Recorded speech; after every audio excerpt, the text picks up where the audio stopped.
So right here, I did some research for Lamar Jackson, proving that he is a top 10 quarterback easily.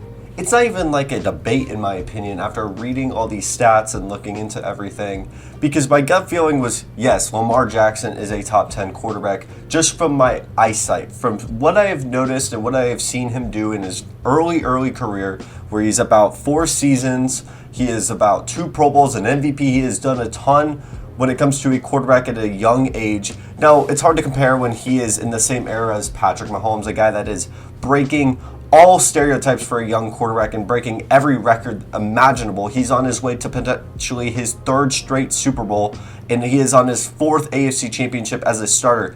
That is an anomaly. We're looking at young quarterbacks, and I don't know why people wouldn't be excited about Lamar Jackson as their quarterback. Not to mention, I've heard trade rumors, which I don't think are confirmed or really true, but I'm seeing a ton of people talk about how he's not even a top 10 quarterback, and I think I blame a lot of it on out of sight, out of mind. The guy did not play, I think, seven or 6 games. Tyler Huntley played really good, so a lot of people just assumed, oh, it's a system. He's a guy that fits the system, so therefore he just does well in a system that is the Baltimore Ravens. And I have to humbly disagree, because Lamar Jackson is a fantastic quarterback. Not even rushing. I'll barely talk about his rushing accolades because he's so far and above everyone else. There was a tweet that Lamar did like, and there is some truth to it.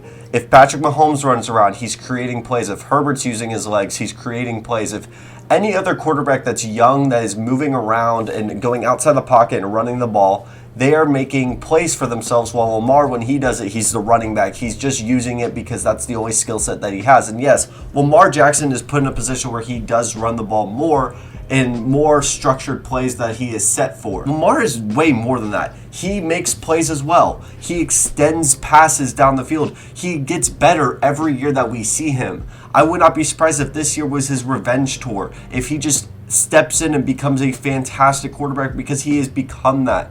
I think Lamar Jackson's biggest problem isn't the interceptions, because honestly, I looked into it. Every time that he threw more interceptions this year specifically, in the 12 games that he started, every time he threw more interceptions than touchdowns, they won the game. And that is a credit to his ability to sustain an offense that has been completely injury riddled. He doesn't even have, I think, a top 20 weapon. If you want to put Mark Andrews somewhere in the top 20, it's hard to tell, because you're comparing a tight end.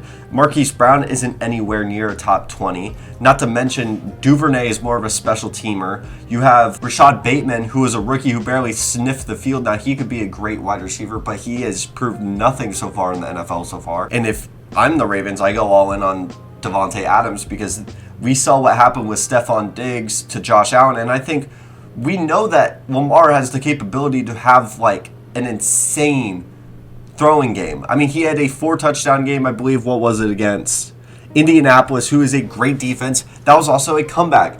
I had a lot of respect for Lamar this year, for all the injuries, all the COVID protocols that they were going through. He persevered. He proved himself to be a viable quarterback when things were tough, when things weren't going his way, when he didn't have the weapons. They had just given up Orlando Brown, one of the best run-blocking tackles in all of football. He did not have all the pieces that he usually did, and he still led 4 game-winning / fourth quarter comebacks this year. To give you a comparison, Derek Carr had 6 of them, and a lot of people are saying Derek Carr's ahead of Lamar Jackson. I have to disagree. Lamar has gotten better every single year, and this was just probably the same Derek Carr. It so happened they got into the playoffs. They were super close to not making the playoffs, and it's tough to compare a quarterback when it comes to the public's perception sees this guy always having these game-winning. It's like a bad movie or a average movie with a great ending. That's the best way I can describe Derek Carr. He's a good quarterback. I think he could potentially sneak into the top 10 compared to these other quarterbacks. I think he could go to a team like the Colts or something and really elevate his game, and he needs a better situation around him. I respect everything that he's done with the Raiders this year, especially with all the controversy going on with them. But I have to admit, statistically, he still did have a fantastic year. He had 23 touchdowns and 14 picks compared to Lamar's 16 touchdowns and 13 picks in 12 games started. Lamar probably would have had a couple more interceptions, but he could have easily gotten 7 more touchdowns compared to Derek Carr's 23. And not to mention, I think Lamar in the 2 years before that had better years than Derek Carr. Easily. I mean, you had the MVP year, which is Lamar's anomaly. I think the year before that, he proved that he can win in the playoffs, beating that Tennessee Titans game. I think Lamar has easily gotten better every single year. And this year, he just got injured towards the end. And so a lot of people forgot how talented he was. Not to mention the Browns game where he threw 4 picks, which he won. I know it's a team sport, but he led that team to win. He led that team to win when it came to the Colts game. I watched that Monday Night Football game. He was having a terrible night, and then he turned everything around. They were down early in that game, and Lamar wheeled his way back in with Mark Andrews playing phenomenal. But not to mention, Lamar really brought that team back to life. They were down early against that Colts team, and the Colts made a comeback. But Lamar persevered, and that Ravens team really had a great game. I think a lot of people forget the Ravens were also the number 1 seed. Now, I did agree with the public's perception of they were kind of frauds. They had very close games, and they weren't dominating teams. They didn't truly feel like a number 1 seed, nor did the Titans this year. And this year's playoffs were just so fluid with everyone going from 1st seed, 2nd seed, 3rd seed. It just kept going up and down and up and down, especially with the Chiefs, who they beat. A lot of people forget they beat the Chiefs. I don't care if they were down. Everyone wants to excuse the Chiefs losing those games. It was growing pains, but they were still pains. They lost that game to Lamar Jackson. It was a close game, and it proved that Lamar can step up in the big moments this year. And now he gets injured. They are out of the playoffs, and now we take him out of the top 10. It's crazy to me. I'm talking just passing stats because everyone wants to criticize Lamar Jackson's passing stats. And we'll go to Dak Prescott, speaking of a guy that had a ton of passing stats. In his best year, in 2019, Lamar's MVP year, and I don't want to take just 1 year. I don't want to just say top 10 off of 2021. You have to take everything together. Everything, I'd say, past 5 years or 4 years, whatever your standard is, you have to take that into consideration. But also, what have you done for me recently weighs a little heavier in my mind. 2 years ago, or roughly 3 now, Lamar Jackson won MVP in 2019, and that was actually Dak Prescott's statistical best season. 37 touchdowns, 10 interceptions, 596 attempts in 2019 versus Lamar Jackson's 36 touchdowns, 6 picks on almost 200 less attempts with a way less receiving threat, a worse running game with Zeke. I still think that Baltimore Ravens team was really good with Mark Ingram and crew, but they didn't have an X receiver. Lamar Jackson just was that guy. And he did not play well in the playoffs. The next year he comes in and plays even better in the playoffs. I think Lamar Jackson and the Ravens have a way worse roster when it comes to the Cowboys. Now, the Cowboys are also a little top heavy. I think in that 2019 year, the Cowboys weren't that fantastic. Not to mention this year, if we're going to compare 2021 to 2021 between the two, I think Dak had the better year because he played longer. And not to mention, his team was way better. Give CeeDee Lamb Lamar Jackson. I think CeeDee Lamb has a really good year.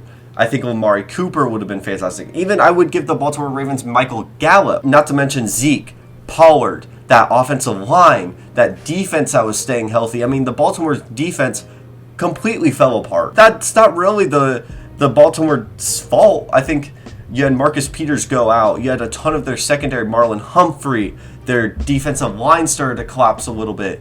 And Lamar willed his way to a couple wins early in the season. I don't know why we are continually discrediting him.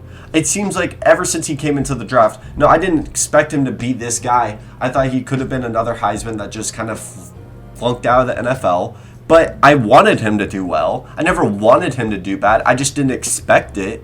But I was also managing my expectations because I love when the Heisman players go into the NFL and succeed, but it doesn't tend to happen often. Now we're seeing it with Joe Burrow and Lamar Jackson. Shout out to them. But I am really wanting people to understand Lamar Jackson is easily a top 5 young quarterback.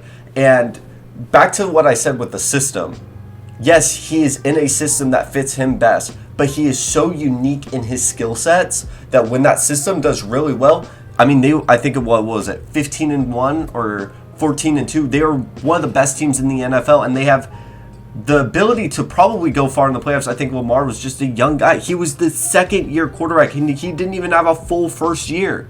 He's having a better second year than he did compared to Joe Burrow. And Joe Burrow is in the AFC Championship right now. He could go to the Super Bowl, and then that's an interesting conversation. Who had the better second year? I think obviously the better second year of all time is probably Patrick Mahomes.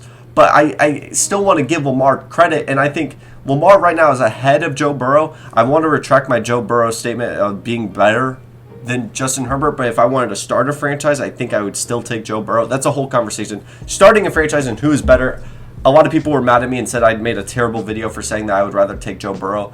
It's an intangibles thing for me. It's not who I think is better. You don't always get the better quarterback means that you're going to always have the better team and the better winning franchise. I was saying I would take to build my franchise around, and I'd rather build around Joe Burrow than Justin Herbert. But the better guy is Justin Herbert right now. He has the better skill set. And I think Lamar Jackson and Justin Herbert, who is better, that's a fair conversation to have. That is a genuine fair conversation to have on who you'd rather have your franchise start with, because I haven't even mentioned once in this video the statistical feats that Lamar has running the ball, praying to God that he doesn't get injured again, because a lot of people are comparing him that he's going to have this Cam Newton fall off, and I just don't see it. I think Lamar Jackson's in for a revenge tour, and if he doesn't, he did not deserve a Pro Bowl this year. I'll admit that. He did not deserve a Pro Bowl, but I really pray that Lamar Jackson comes back and dominates this league like he has in the previous 2 years. If you like the video, please like and subscribe. Leave a comment down below. I love responding to y'all's comments. It's my favorite part of the day. And I'm trying to produce as many videos as possible. I'm going to start doing some deeper breakdowns, so not everyday videos you're going to get, but more quality, and that's the goal for me this year, is to try to give out more quality videos and get a little more creative than me just sitting in this chair. And thank you so much for watching. Have a wonderful day.